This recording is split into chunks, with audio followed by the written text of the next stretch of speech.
स्वागत है सही भक्तों का। तो हमारा तो वृंदावन वासी जो हमारे वृंदावन धाम यात्रा के लिए तैयार हैं सब, तो आप देख रहे हैं आज भी कुछ यहाँ पर हैं। अटेंडेंस हो रहा है सबका? अटेंडेंस सुबह थोड़ा सा अटेंडेंस भी लेते जाइए, तो हम देखें कितने लोगों की इच्छाएं हैं वास्तव में जाने की। तो इस श्लोक में आप देख रहे हैं भगवान बता रहे हैं, एक्चुअली देखा जाए तो क्या कह रहे हैं, सब कुछ मैं ही हूँ। तो इसका मतलब ये नहीं समझना चाहिए कि प्रभुपाद यहाँ पर बोल रहे हैं माता कृष्ण है, पिता कृष्ण है, मतलब कहने का देखा जाए वास्तव सेंस में अगर आप बात करें, जैसे पिता की बात कर रहे हैं, तो आप देखेंगे कई जगह पर भगवान बोल रहे हैं हम बीज प्रदा पिता। भगवान की दृष्टि मात्र से भगवान अपनी दृष्टि डालते हैं प्रकृति में, माया में, तो सारे जीव का सृजन हो जाता है। दृष्टि से वो पूरा, भगवान को स्पर्श भी करने की जरूरत नहीं है। तो इस तरह से भगवान ही आदि सबके पिता हैं। और कई सेंस में आप देखेंगे भगवान आई थिंक 14:4 में भी भगवान बोलते हैं कि हे भरत पुत्र, ब्रह्म नामक समग्र भौतिक वस्तु जन्म का स्रोत है और मैं इसी ब्रह्म को गर्भस्थ करता हूँ जिससे समस्त जीवों का जन्म संभव होता है। तो भगवान बार बार यहाँ पर भी बोल रहे हैं 14 और बोलते हैं सर्व योनिषु कौन्तेय मूर्तया संभवन्ति तासाम ब्रह्म महद्योनि अहम बीज प्रदा पिता। हे कुंती पुत्र, तुम यह समझ लो कि समस्त प्रकार की जीव योनियां इस भौतिक प्रकृति में जन्म द्वारा संभव है, मैं उनका बीज प्रदाता पिता हूं। तो इस तरह से देखा जाए तो इसमें आप डिनाई नहीं कर सकते हैं। जैसे मानवीय संसार में हम किसी के पिता बन जाते हैं, लेकिन हम पिता का रोल कितनी देर तक निभा सकते हैं? कब तक निभा लोगे? पिता बन जाएंगे, कुछ दिन बाद हम नहीं रहेंगे, पिता का रोल नहीं निभा पाएंगे। फिर हो सकता है और फिर अगली बार जन्म होगा तो किसी के पुत्र बन के आएंगे। इस तरह से हमारा रोल एज अ पिता या माता फिक्स नहीं है, लेकिन कृष्णा का जो रोल है एज अ पिता वो हमेशा फिक्स है, चेंज नहीं होता है। तो ये बहुत इंपॉर्टेंट पॉइंट है। अब जब भगवान बोलते हैं माता मैं हूं, तो माता का रोल आप देखेंगे तो जो भी आपके अंदर एज अ मदर, आपके अंदर जो भी टेंडेंसीज हैं बच्चे को पालन करने के लिए, वो प्रभु से ही आ रही है, ठीक है ना। जैसे बच्चे का जन्म होता है तो माँ के अंदर जो वात्सल्य प्रेम आता है वो कहाँ से आता है? पिता के अंदर जो वात्सल्य प्रेम आता है कहाँ से आता है? आप देखिए इस हद तक वो आ जाता है कि हमें मतलब हम देखा जाए तो मिनियन से मिनियन सर्विस करने को तैयार होते हैं अपने बच्चे के लिए। बच्चा कहते हैं माता पिता को अपने बच्चे की पोटी भी बिल्कुल सोना है, मतलब उनके लिए सब कुछ, मतलब उनके लिए दे डोंट केयर, उनके लिए बिकॉज आउट ऑफ लव वो भावना नहीं रहती है। अगर आप सोचो माता पिता के अंदर वो भावना ना हो तो बच्चा पालन हो पाएगा? बच्चे को तो पता ही नहीं है भाई कुछ। बिस्तर गीला कर देगा, कभी भी गीला कर सकता है कुछ, और आपको तैयार रहना सफाई के लिए। आप इन्हें बोले ठीक है पड़ा रहने दो, गीला रहने दो, आपको तुरंत चेंज करना है, इमीडिएटली चेंज। ये आप समझ रहे हैं? तो इसका ये भावना कहाँ से आपके अंदर आई है? इतना त्याग करने की भावना कहाँ से आ गई? आ गई कि नहीं आ गई? आ गई ना? नहीं आएगा तो सीख लेंगे धीरे धीरे, भगवान सिखा देंगे सब। तो ये जो भावना है ये कृष्ण से आती है, इसका कोई और स्रोत नहीं है। जैसे दूसरे का बच्चे के अंदर हमारे प्रति हमारा भावना नहीं आता है, अपने बच्चे के प्रति आता है। ये सब जो टेंडेंसीज हैं कृष्ण से आती है। माता आप देखिए जैसे जो किसान है वो खेत के अंदर वो खेत में बीज बो देता है, ठीक है, बट वो बीज बो देता है, लेकिन जो पालन का काम है बीज से पेड़ पैदा करना, अन्न पैदा करना, वो काम तो माता का है ना, वो तो माँ कर रही है। पिता तो कृष्ण माता के रूप में आपका पालन कर रहे हैं। वो आपके आपके शरीर में रह के, तो वो आपके शरीर में रह के, जैसे आप कुछ मान लीजिए अन्न भी खा लेते हो, तो वो आपके शरीर में रह के उसको पचा भी रहे हैं। आके तो पूरा रोल पालन कर रहे हैं। और इस तरह से you should never think as a mother and father, अगर आपके अंदर आप अगर एज अ पेरेंट का रोल निभा रहे हैं, we should not be so attach, ये मैं, मेरा पुत्र है। कृष्णा आपके द्वारा उस पुत्र का पालन करवा रहा है, otherwise you will be attached and you will be suffering because of that attachment. तो हमें भगवान निमित्त बना रहे हैं, we are just care taker. और एक्चुअली ये भावना बहुत इंपॉर्टेंट है। बहुत बार जैसे वैष्णव परिवार में जो बच्चे जन्म ले रहे हैं, मोस्टली क्योंकि वैष्णव परिवार में जन्म लेना इतना सीख बताते हैं, देवता लोग भी वो वैष्णव परिवार में जन्म लेने के लिए लाइन लगा के बैठे, लाइन लगी हुई कि मैं जन्म लूंगा, मैं जन्म। क्यों? क्योंकि उनको पता है कि यहाँ पर सोचो बच्चा जन्म लिया, प्रसाद पा रहा है, मंगला आरती कीर्तन तो ऐसे ही चल रहा है उसके घर, सारा पूरा सब सिस्टम है उसको। तो ये कहाँ से हो रहा है? ये बालक बहुत विशेष है। इसलिए एक बार प्रभुपाद जी को एक माता जी ने लेटर लिखा था कि कैसे ये बहुत दिक्कत हो रहा है, तो क्या करें, सेवा नहीं हो पा रही है, बच्चा पालक मतलब बहुत टाइम जा रहा है, क्या करें, ड्यूटीज हैं घर पे, ड्यूटी की सेवा करें कि ना करें। प्रभुपाद बोले नहीं, तुम्हारे लिए भी बच्चे की सेवा करना ही ड्यूटी सेवा है, भगवान से बड़ी सेवा भक्त की सेवा है। तभी तुम बच्चा जो है वो तुमको एक वैष्णव भगवान ने दिया है, तो पालन, उसका पहले अच्छे से संस्कार दो, उसको सेवा करो। तो अभी के लिए तुम थोड़ा ड्यूटी की सेवा पे ज्यादा नहीं, बच्चे पे ज्यादा करो। तो भक्त के रूप में आया है, उसको आपको अच्छा परिवेश देना पड़ेगा, उसको पूरा संस्कार देना पड़ेगा। That is your duty, responsibility. आजकल कितने माता पिता रिस्पॉन्सिबिलिटी को निभा रहे हैं। तो देखा जाए तो आज कलयुग में माता पिता ना होकर बोलते हैं रक्षक ही भक्षक हो गए हैं। ये एक्चुअली कलयुग का सिम्टम है। जो बताया था ना एक बार की सिम्टम था कि 4 धर्म आया था जब महाराज युधिष्ठिर के राज्य में, तो उनको पहला सिम्टम ये दिखा कि उन्होंने एक संकेत किया कि जो फेंसिंग है वो पेड़ को खा रही है, फेंसिंग पेड़ को खा रही है। फेंसिंग बनाते हैं किस लिए? बचाने से, वही पेड़ को खा रही है। तो उसका संकेत से समझ गए युधिष्ठिर महाराज कि इसका मतलब है कि कलयुग का लक्षण है कि जो रक्षक होगा वो रक्षक बन जाएगा। यही हो रहा है। हम बड़े आराम से अपने बच्चे को लेके जाते हैं और आजकल के स्लॉटर हाउस जो स्कूल हैं उनमें जाकर एडमिट कर देते हैं।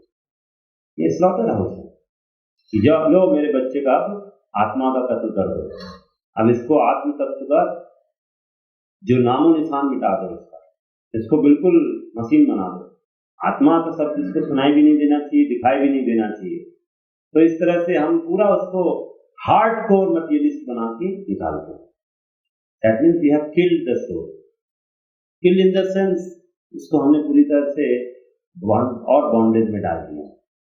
मतलब अब जैसे होता है ना, कई तरह की वो होती है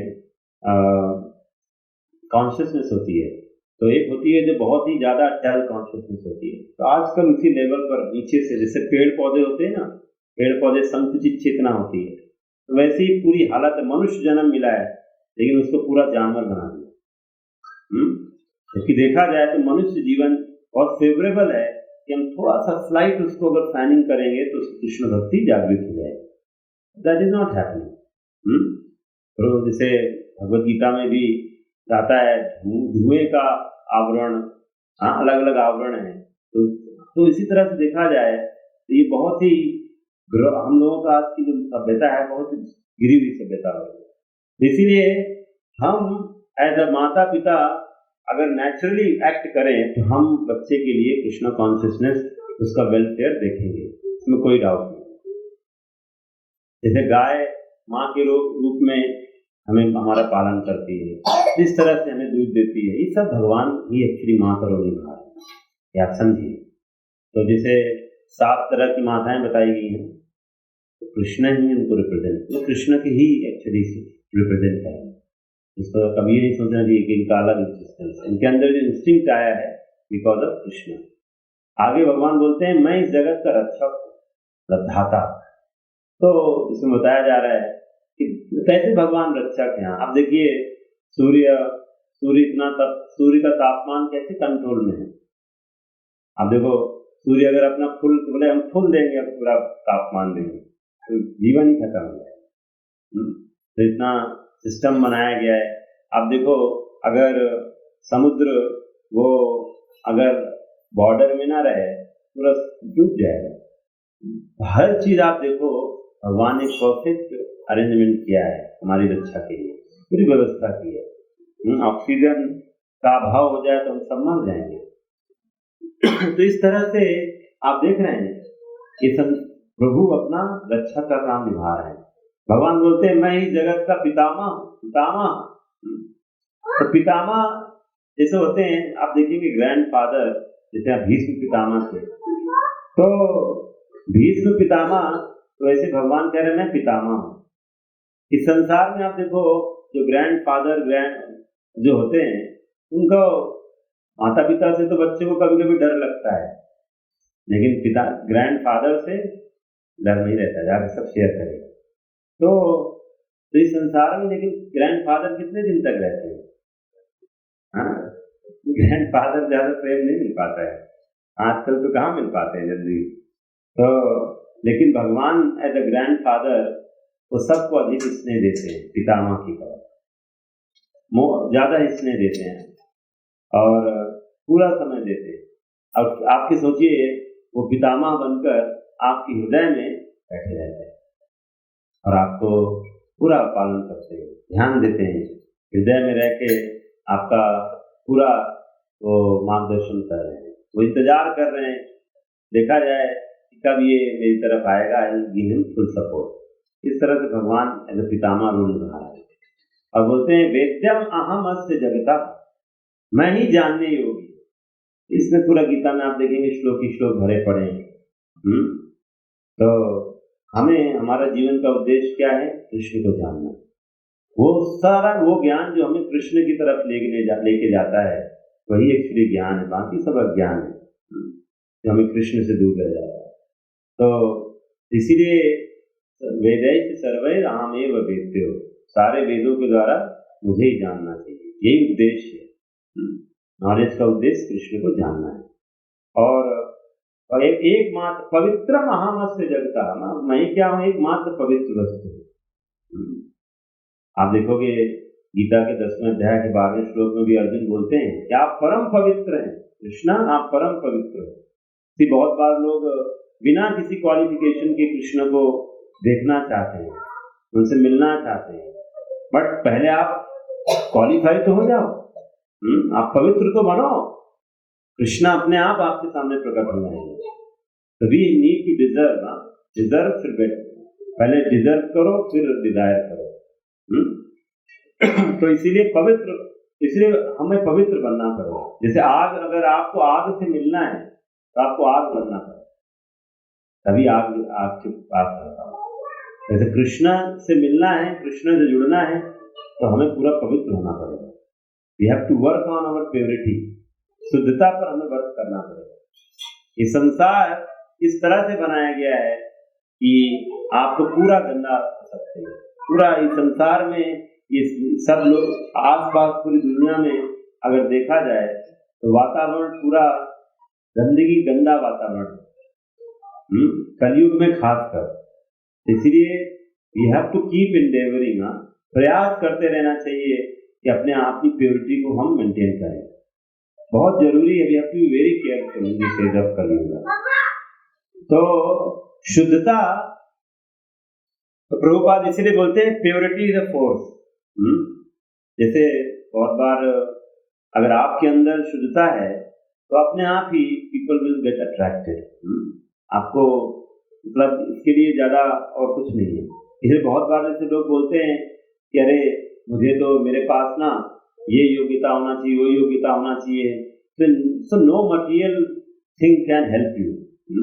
शुद्धता चाहिए, शुद्धता आएगी अपने आप ही आप देखोगे you can attract sincere souls towards भक्ति अपने आप।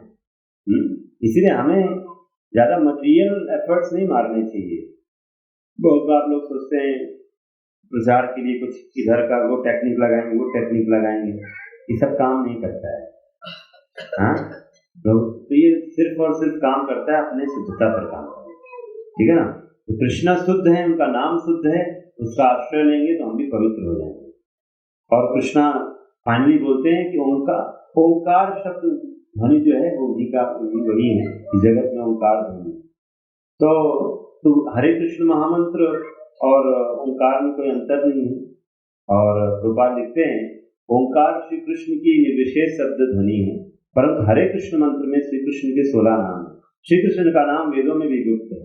यह भी श्री कृष्ण की कृपा है कि अपने नाम को गुप्त रखते हुए जगत में ओंकार शब्द के रूप में प्रकट होते हैं, परंतु हरे कृष्ण नाम के रूप में उनकी और अधिक कृपा प्रकट होती है। इसलिए वी शुड नेवर थिंक अरे इसमें तो कोई ओम का मंत्र नहीं है तो लग रहा है काम नहीं करेगा। We should never think like that. Last है कि मैं ही ऋग्वेद, सामवेद तथा यजुर्वेद। तो इसमें बताया जैसे आप मन में प्रश्न आ सकता है अरे 3 वेद ही क्यों दिए हुए हैं? तो इसीलिए तो प्रभुपाद इस तरह का चितामित्र प्रभु का बुक है उसमें बोल रहा हूँ, तो बोलते हैं ये सब डिस्क्रिप्शन आए हैं, तो उसमें लिखा हुआ है कि कलयुग के पहले 3 ही वेद थे। कलयुग के प्रारंभ में वेद व्यास जी ने कलयुग के मनुष्यों की सुविधा के लिए 3 वेदों के मंत्रों को 4 वेदों में विभाजित किया। जिस समय श्री कृष्ण ने गीता में अर्जुन से वेदों की बात कही, उस समय वेद व्यास जी ने 3 वेदों का विभाजन 4 वेदों में नहीं किया था। इसलिए श्री कृष्ण यहाँ पर 3 ही वेदों की बात कर रहे हैं। यह बात समझने की है कि यद्यपि वेद व्यास जी ने वेदों के 4 विभाजन कर दिए, परंतु वे संतुष्ट नहीं हुए, क्योंकि कलयुग में लोग वेदों को नहीं समझ सकेंगे।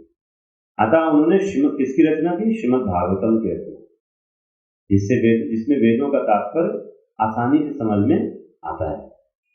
इसलिए क्योंकि आजकल लोग समझ नहीं पाएगा, बिकॉज मैनी टाइम्स आप देखोगे वेदों में ज्यादातर जो सेक्शन है वो कर्मकांड का सेक्शन है, जिसकी वजह से लोगों को बहुत बार पीपल गेट कंफ्यूज।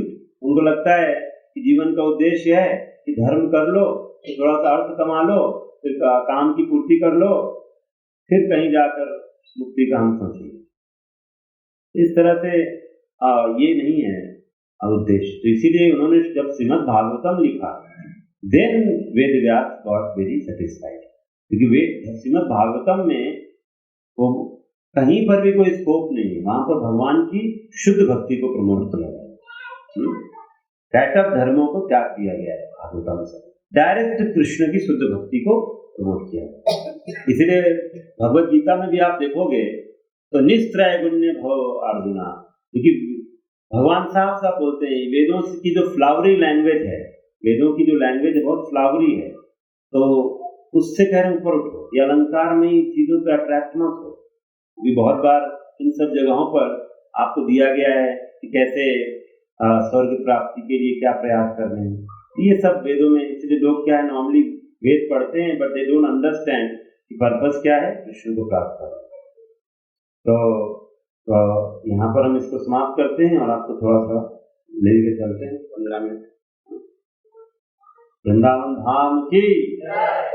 तो कुछ ग्लोरिफिकेशन हो जाए, यहाँ पर कुछ सुंदर ग्लोरिफिकेशन है ब्रज का। तो आज कुछ भक्त एक्स्ट्रा दिख रहे हैं मुझे वृंदावन धाम की ग्लोरी सुनने के लिए। तो पहला ग्लोरिफिकेशन है, प्रभुपाद लिखते हैं कि if we live in Vrindavan we are living with Krishna. Vrindavan में आप रह रहे हो मतलब आप कृष्ण के साथ रह रहे हो, बिकॉज वृंदावन और कृष्ण में कोई अंतर नहीं है। There is no difference between the original Vrindavan and this Vrindavan.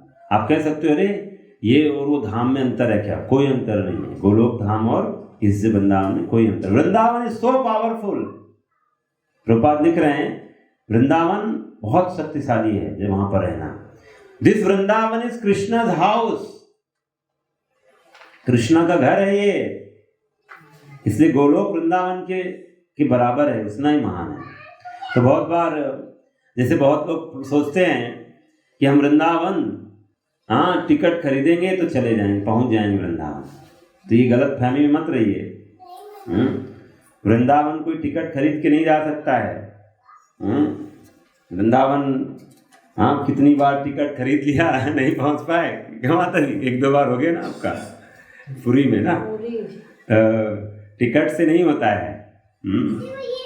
तो वृंदावन बहुत बार लोग सोचते हैं कि वो उस पर लिखते हैं बड़ा बड़ा बैनर कि ब्रजवासी बने, 15 लाख में ब्रजवासी बने, 10 लाख से शुरू हो जाता है ब्रजवासी बनना। तो मकान खरीद लो और आप ब्रजवासी बन जाओगे, लिखते हैं ना बड़ा बड़ा 9.99 लाख से शुरू होता है ब्रजवासी बने। तो ऐसा बहुत बार होता है, लोग सोचता है अब तो ब्रजवासी बन गए, बड़ा अच्छा ऑफर है, तो वो खरीद तो लेता है लेकिन वहाँ रह नहीं पाता है। तो ऐसे नहीं कोई रह सकता है वृंदावन में। तो इसलिए ये क्योंकि कृष्णा का घर है ना, और अलाउ नहीं होता है बहुत। तो अगर आपके अंदर सही एटीट्यूड है, सेवा भाव है, और बहुत लोग हैं वृंदावन में रह भी रहे हैं because of their good Fortune, good, फिर भी अगर वो उसका फ़ायदा नहीं उठा पाए तो भी क्या फ़ायदा रहने का। जैसे रह के भी अगर आप धाम में, मैं भी आगे बताऊंगा धाम में रह रहा कैसे जाता है, आप जो सब जुड़े रहिए, आपको बताएंगे धाम में रहने का भी टेक्निक कैसे रहना है।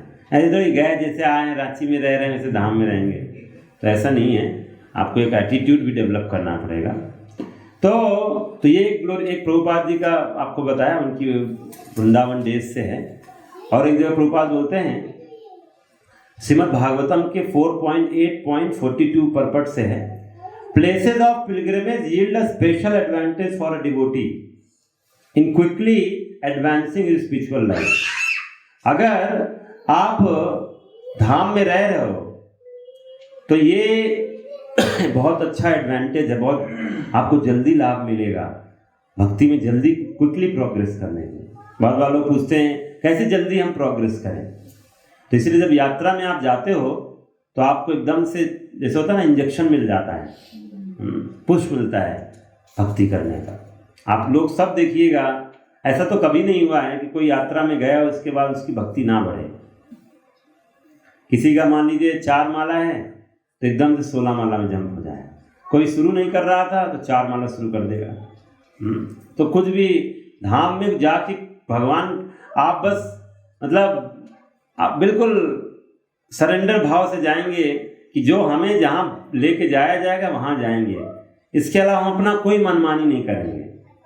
आप अगर एज इट इज फॉलो करते रहे यात्रा में 100%, यात्रा में जैसा बोला जाएगा वैसा फॉलो करेंगे, अपना मन को नहीं लाएंगे बीच में, हमारे और आपके बीच में मन आ गया तो गड़बड़ हो जाएगा।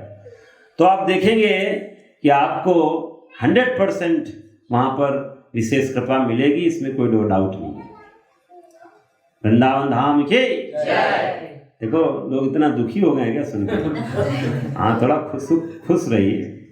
तो कृपा लेना है कि मन को लाना है, ये देख लीजिए। मन की सुनना है तो बाद में अलग से चले जाइएगा, नहीं हमारे साथ जा रहे हैं तो जो बोला जाएगा वैसा करना है, ठीक है? तो तब आप देखेंगे आपको बहुत आनंद आएगा। और इसीलिए प्रभुपाद लिख रहे हैं आगे, lord Krishna lives everywhere but still it is very easy to approach him in holy place of pilgrimage. सब जगह कृष्णा है लेकिन बहुत आसान है उनको एक्सेस करना, कहाँ? वृंदावन में। Because these places are inhabited by great sages, वहां पर बहुत से बड़े बड़े भक्त रह रहे हैं उस जगह पर। Lord Krishna says that he lives wherever his devotees are chanting the glories of his transcendental activities। जहाँ उनके भक्त भगवान का गुणगान करते हैं वहाँ पर कृष्णा जरूर रहते हैं।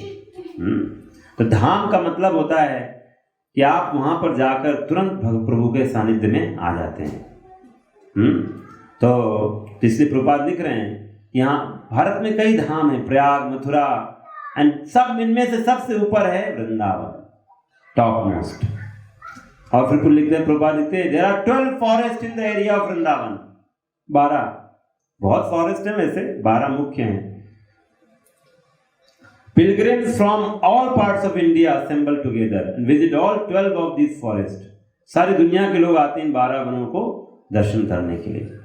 तो अब इनमें से अब आपको देखिए क्विज का क्वेश्चन बन रहा है। आप लोग ये मत सोचिएगा आप लोग सुन रहे हैं बस हो जाएगा, क्विज भी लिया जाएगा आपका। एकादशी आ रहा है ना, परसों है Ekadashi. So there are 5 forests on the eastern bank of Yamuna. 5 हैं जो ईस्ट साइड में है यमुना के, 5 वन। 7 हैं वेस्ट साइड में। 5 कौन कौन से वन हैं? Bhadravan, Bilvavan, Lohavan, Bhandirvan, Mahavan. Mahavan में ही गोकुल आता है, मथुरा गोकुल सब। तो ये कौन सा साइड हो गया? ईस्ट साइड हो गया। वेस्टर्न साइड में है मधुवन, तालवन, कुमुदवन, बहुलावन, काम्यवन, जहां पर से पहाड़ी बताए थे ना, पहाड़ी है, खादीर वन और वृंदावन। ये सब कहाँ है? वेस्ट में। ठीक है ना, तो आपको सबको याद हो गया होगा।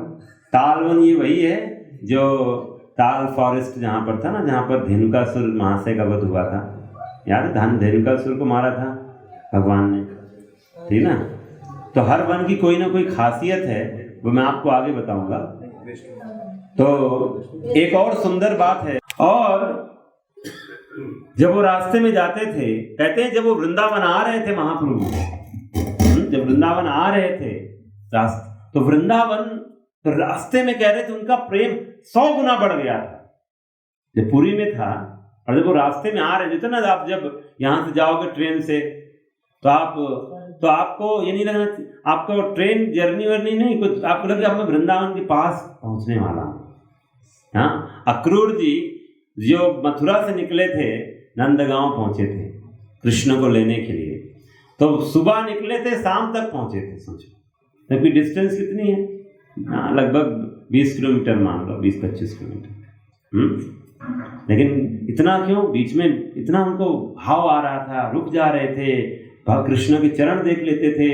ऐसा उनका कैसे वृंदावन एंट्री मारना है, हमको अक्रूर जी से सीखना चाहिए। हम पढ़ेंगे उसको भी, अक्रूर जी वाला भी प्रसंग, कि वृंदावन कैसे एंट्री मारना है।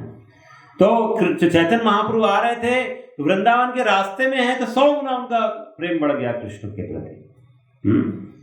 और जब मथुरा पहुंच गए, पहले मथुरा आता है इधर से आप जाते हो तो 1000 टाइम्स कहते हैं, but it increased 100,000 times when he wandered in the forest of Vrindavan।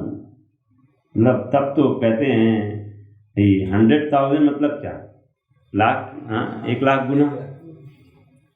तो लाख गुना बढ़ गया जब वो वृंदावन में दर्शन कर रहे हैं। तो कहते हैं कहीं पर भी महाप्रभु रहते थे ना, वृंदावन का नाम सुन लेते थे तो उनका प्रेम बढ़ जाता था। वृंदावन आप देखिए ना, जब ये झारखंड फॉरेस्ट में है, ये जो आप देख रहे हो यहाँ पर, महाप्रभु जब वहां से गुजरे, जैसे ही गुजरे तो उन्होंने जब देखा कि इतना सुंदर वन है झारखंड का, तो उनको याद आ गया क्या, गिरिराज पहाड़ देखा ना, गिरिराज वन को देख के वृंदावन, और जो नदी बह रही है वो तो यमुना। और फिर देख रहे हैं महाप्रभु कि अरे ये तो यहाँ के जीव आपस में, क्योंकि महाप्रभु के हृदय से, महाप्रभु के मुख से नाम निकला था, तो उनकी हृदय से सारी कटुता, जो ईर्ष्या थी, सब खत्म हो गई थी। तो इसलिए बोला ये तो वृंदावन है। झारखंड को देख के महाप्रभु क्या बोले?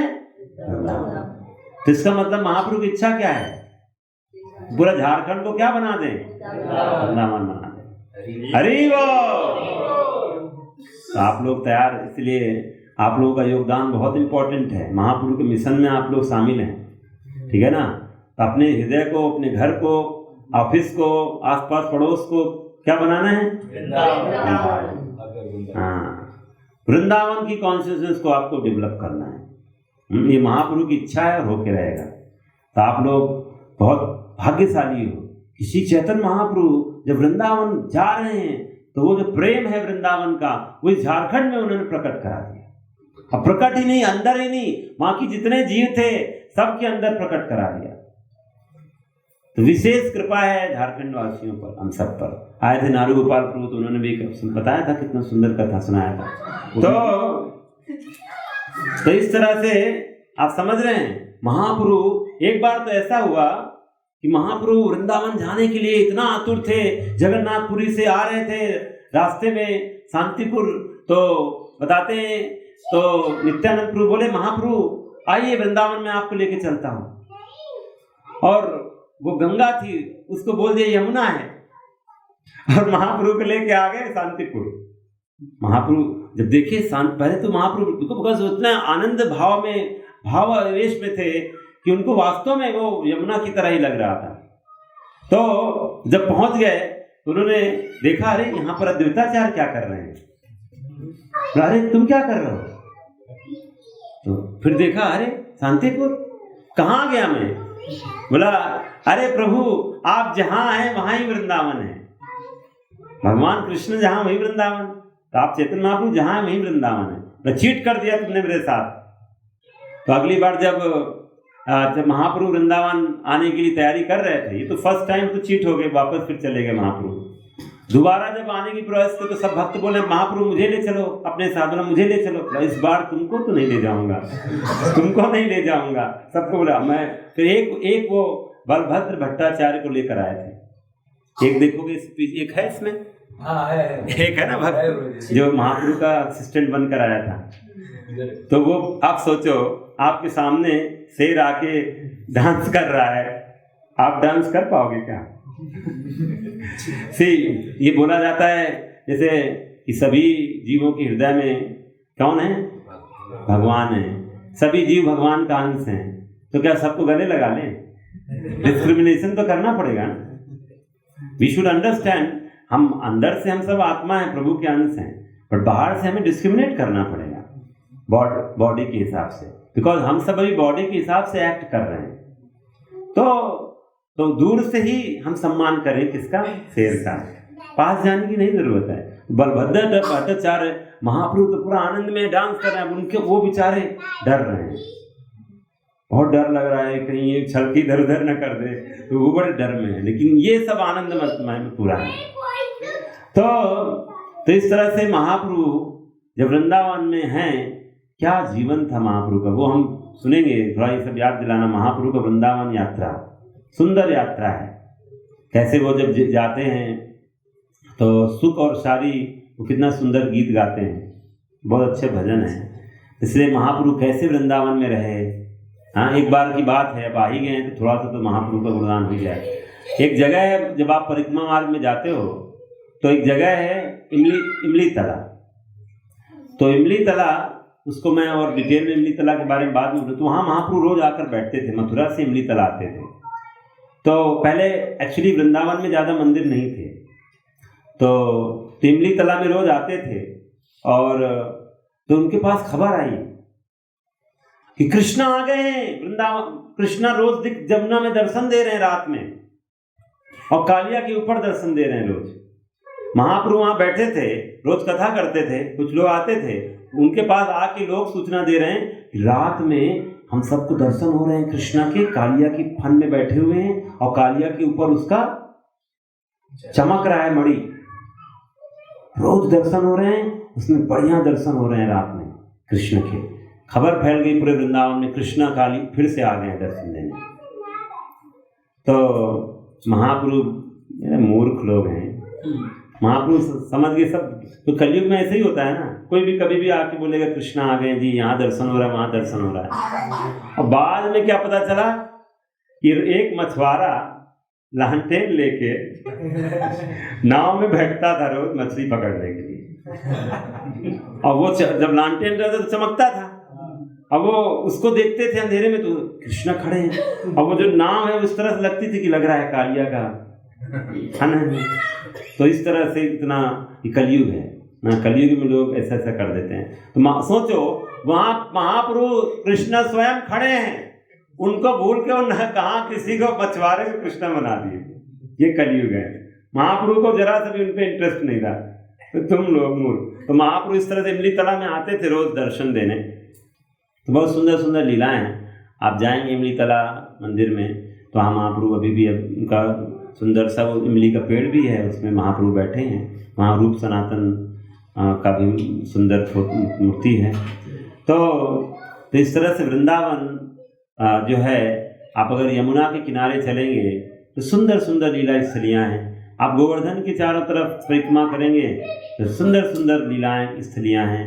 आप इस तरह से वृंदावन भरा पड़ा है।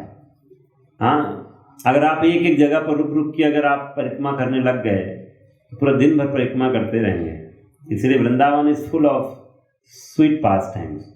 इसीलिए आप लोग जो सोच रहे हो कि मैं वृंदावन जाऊंगा और सारे लीला स्थानियों को मैं 4 दिन की यात्रा में कवर कर लूँगा, तो ये नहीं है हमारा वृंदावन गमन। वृंदावन जाने का मतलब होता है कि आप वहाँ जाकर अपनी कृष्ण चेतना को एकदम से अपलिफ्ट करो। आप ये मत प्रयास करो, अरे मैंने यहाँ दर्शन नहीं किया, अरे मैंने यहाँ नहीं किया, छूट गया मेरा, अरे ये फोटो नहीं खींच पाया मैं। ये सब वृंदावन चेतना नहीं है।